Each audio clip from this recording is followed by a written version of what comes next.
WF representing Palace, so let's tell you about Palace. Eagle Eye Football here, Crystal Palace 2, Brighton 1. Joined here with Rich. Thoughts on the game? I'm over the moon. I was always confident that we would win this game anyway, because I just think we're just in such good rich vein of form. And then we also need a reaction from the disappointment of the Southampton game.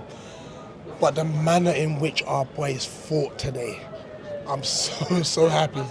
Unbelievable performance. I don't want to jump straight to the end of the game, but I feel like we have to in this circumstance. The mentality and the fight in those players. I haven't seen another Crystal Palace team fight like that in ages. It just gives me lots of confidence for the rest of the season. No, absolutely. It was almost as if like we were already down. It was 12 versus 11 at the start with the referee. You know, then we get sent down to 9 men, so it's 12 versus 9. You know, and I think that just the fans, and we'll speak about it, I guess, more in the player ratings, but the fans, unbelievable.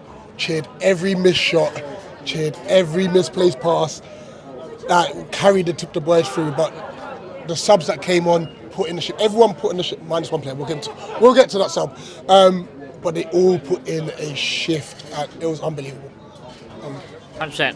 Jumping way back to the start of the game, we were definitely the better team in the first 20 minutes, but I do think that they did deserve their goal in the second part of the first half. I think 1-1 at half-time was a fair result at the time. Yeah. But what was the difference that made us go that little bit extra further forwards?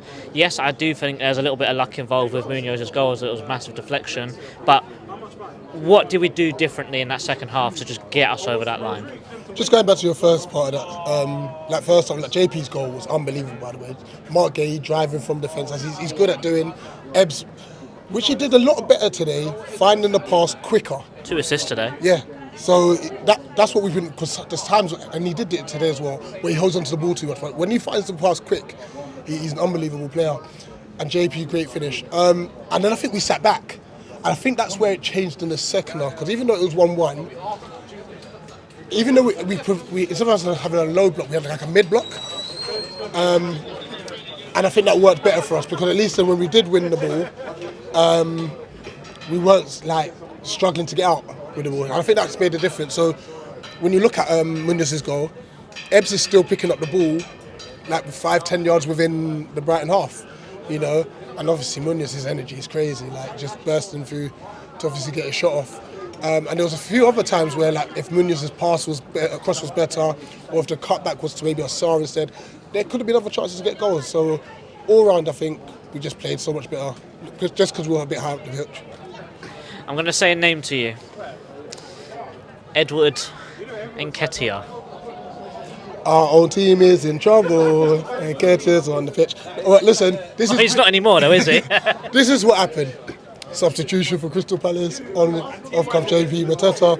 On comes Eddie Nketiah. He checks his phone. It says, "Babes, where are you?" "Oh, I'm about to come on against Brighton." "Oh, I bought some new lingerie. Hold my beer." He decides to get himself sent off in 9 minutes. I would have said, bro, only put 10 minutes on the parking meter. I wouldn't have said what you said, but go on. Whatever tickles his fancy, innit? Hey, what do you mean? But